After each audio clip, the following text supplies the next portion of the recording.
Why has a capital city built to impress become nearly unlivable? This city looks like no other capital on the continent. Nothing about it resembles Abidjan, Accra, or Cotonou, cities that all boast coastlines along the Atlantic Ocean. Yaoundé is landlocked, isolated, perched among hills, far from everything. And that's not just a geographic footnote. Yaoundé is the second largest city in Cameroon. And yet, it has become nearly unlivable. Yes, it can now be compared to Tripoli, a city at war, a disturbing comparison. But its history, its location, its unchecked growth, these all explain the stark disconnect. You see, the spectacular way Yaoundé is built, entwined between hills, on the edge of forest and savanna, is a key factor. Yaoundé is a colonial anomaly. It was not designed for trade, but for aesthetic appeal. Early Western explorers viewed it more as a refuge than a commercial hub. And yet Yaoundé is not doing as well as it should be. With a population of 2.44 million, it struggles to provide a quality of life worthy of a national capital. So how did it come to this? What you're about to hear is historical, economic, and deeply political. Feel free to share your thoughts in the comments on these pressing questions. Stay with us to explore the ins and outs of this critical question. Welcome to We Emerge, the best place to get inspired and make a difference. If you haven't subscribed yet, you can do so by clicking the subscribe button. Let's get started. Originally, Yaoundé was called Ewondo, named after its indigenous people, the Ewondo. When the Germans arrived, they distorted the name to Yaoundé, and later the French imposed the spelling Yaoundé. Founded in 1887 by German Lieutenant Kund Tappenbeck, it was then just a small equatorial village of 300 inhabitants. 2 years later, in 1889, it became a military station used to fight against the slave trade. In 1894, Major Hans Dominic turned it into a fortress. The city was tiny, just 50 square kilometers, with rudimentary housing, but it quickly became a strategic center. In 1909, Yaoundé was chosen as the capital of Cameroon, replacing Douala and Buea, which had previously alternated as the seat of power under German rule. Why? Because of the volcanic activity of Mount Cameroon and the 1909 earthquake in Buea, as well as the humidity, mosquitoes, and heat in Douala. Yaoundé was a compromise, and on March 23, 1921, it officially became the capital under French administration following World War I. Gradually, Yaoundé gained importance. It is centrally located, about 200 kilometers from the coast, surrounded by hills, and benefits from a milder climate. But everything rested on administration, not development. The colonial period brought some roads and built a few infrastructures, but everything remained limited to what was useful for those in power. Then came independence. It was 1960. The city had 55,000 inhabitants, and then came the explosion. Yaoundé experienced a staggering demographic boom. Its population, estimated at 55,000 in 1960, rose to 1.5 million in 2002 and is expected to reach nearly 4.85 million by 2025. The city's area expanded from 50 to over 300 square kilometers. But this growth was out of control, and more importantly, it was unplanned. The state became aware of the urgent need for modern urban planning. The country began shifting from a centralized system to a more decentralized planning approach. In the early 1980s, Cameroon was one of the most prosperous countries in Africa. Between 1975 and 1985, Yaoundé reached its economic peak and benefited from favorable global conditions, particularly the rise in oil prices and the boom in raw materials. Under President Amadou Ahidjo, 1960 to 1982, the city was equipped with modern infrastructure and underwent major urban development projects, including the construction of ministries, hospitals, universities, roads, residential neighborhoods, and public facilities. It was the African urban dream. Cameroon was then presented as a model of stable development in Francophone Africa, with a strong currency, the CFA franc, a positive trade balance, and a still centralized but relatively functional state. But this illusion would not last. Everything changed. In the 1980s, Cameroon was hit hard by an economic crisis caused by the collapse in prices of cocoa, coffee, and oil. Heavily dependent on these resources, the state entered a period of austerity imposed by structural adjustment programs from the IMF and World Bank. The result? Budget cuts. The government froze all projects. Urbanization spiraled out of control. People started building everywhere, on unstable slopes, in valley bottoms, along rivers, without permits, without oversight. It was the beginning of urban chaos. Neighborhoods like Mokolo, Mélène, Essos, and Nicolbisson saw the emergence of densely populated informal settlements. Today, 60% of the city's population lives in informal neighborhoods. Many of these are built in dangerous, unstable, muddy areas. Some government agents even illegally sell land titles in prohibited zones. The result? A city with two faces. On one side, well-planned, secure neighborhoods inhabited by the elite. The Bastos district is a prime example. It hosts the elite, diplomats and embassies, a world of its own. Luxury, security, greenery, and all around, it's a different planet. A multitude of densely populated, often unsanitary working-class neighborhoods, poorly equipped with basic infrastructure. Areas where people live day to day amidst constant noise, dust, pollution, and overcrowding. Public space is saturated, traffic is impossible, congestion is permanent. Roads like Awai 5 or Ekunu 1 have become urban labyrinths. Two Yaoundés, two realities. A map dating back to the 1990s already showed a divided city. The city was organized around high and middle-income neighborhoods, surrounded by a peripheral ring of informal settlements. And this chaos is not accidental, it's economic. The riskier the land, the cheaper it is. The result? Poor families have no other option. They settle where no one else wants to live. It's not a choice, it's a necessity, a survival strategy.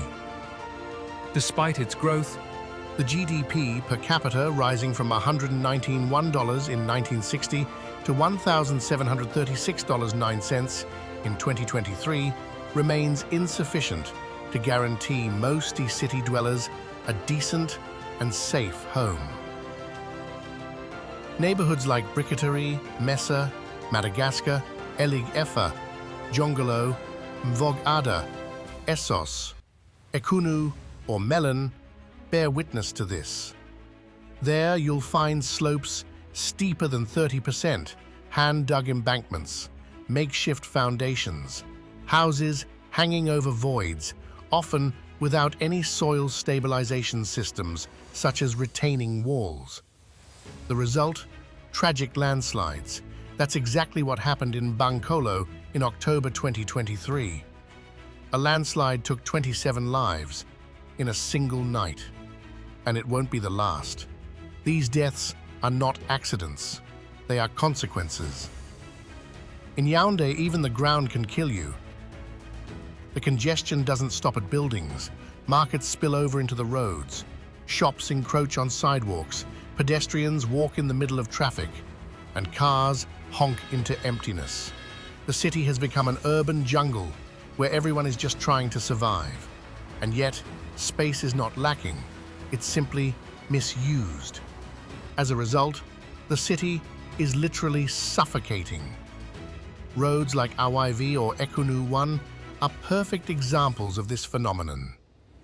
Homes overflow into public easements and dangerously coexist with electric poles or sanitation infrastructure. To all this, Add the shortages. There's not enough water. Daily needs are estimated at 300,000 cubic meters, but the city provides only 100,000. Two-thirds of the population has no access to clean water. Only 29% of households are connected. The majority get by with boreholes, wells, rivers, jerry cans, and rainwater. But the water quality is questionable, and disease spreads. The water inequality is striking. Wealthy neighborhoods are well supplied, the rest forgotten. Just 500 kilometers away, in Libreville or Malabo, central districts have proper utilities. In Yaoundé, even water doesn't make it. And if you think electricity makes up for it, think again. Power cuts are frequent, daily, sometimes several times a day. Appliances burn out, shops close, students study by candlelight. Welcome to a country with massive hydroelectric potential, but unable to keep a single light bulb on. Meanwhile, Niamey and Ouagadougou, landlocked cities with far less potential, are doing better. Something doesn't add up. Some even speak of sabotage, deliberate incompetence to justify shady projects, an artificial crisis to sustain an economy of scarcity. There is a glimmer of hope. The Naktikal power plant, expected in 2025, set to be the country's largest, should boost national production by 30%. But after how many blackouts? And who will it really benefit in the end? Doubt remains. Cameroon exports electricity, but doesn't have enough for its own capital. Another plague, trash. The city generates around 2,006 tons of waste per day, the equivalent of over 400 6-ton garbage trucks. And not all of it is collected. Sidewalks and public squares turn into open dumps, to the point that Yaoundé has earned the nickname Garbage City. Yes, Garbage City. A sad reality for a national capital. Images show residents dumping waste directly into the streets for lack of better options. In Kigali, the streets are so clean you could walk barefoot. In Yaoundé, you hesitate to even step out of the taxi. Mobility is no exception. As in many cities across sub-Saharan Africa, getting around Yaoundé has become a real challenge. Public transportation has vanished. Motorcycle taxis have taken over. Known as Benskin in Cameroon, Zemijan in Benin, or Kabukabu in Niger, they are everywhere. Fast, cheap, but dangerous and chaotic. These two-wheelers have flooded the urban space, becoming the primary mode of transport in underserved neighborhoods. Why this invasion? Because public transport companies were dismantled in the 1990s during political crises. The era of dead cities, the closure of the Société des Transports Urbains du Cameroun, SOTUC, and the collapse of public services left the city to fend for itself. In Dakar, a brand new BRT system already carries thousands of passengers. In Yaoundé, people ride 3 at a time on a motorcycle, weaving between trucks without helmets. Getting around Yaoundé today means slaloming between potholes, traffic jams, motorcycles, pedestrians, puddles, and garbage. It's a risk to your health, your job, your life. And the city keeps expanding without any real planning.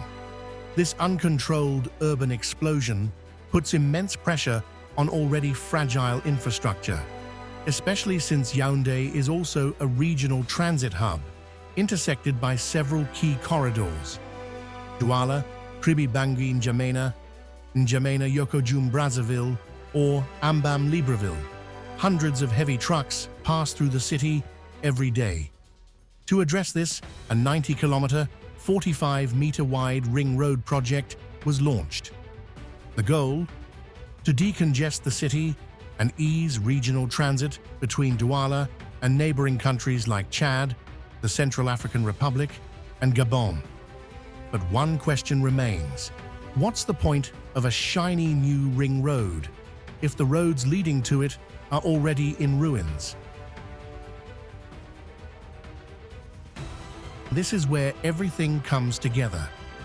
The absence of master plan enforcement and the persistent weakness of local governance reveal a deeper failure: the state's inability to craft a sustainable vision for its capital.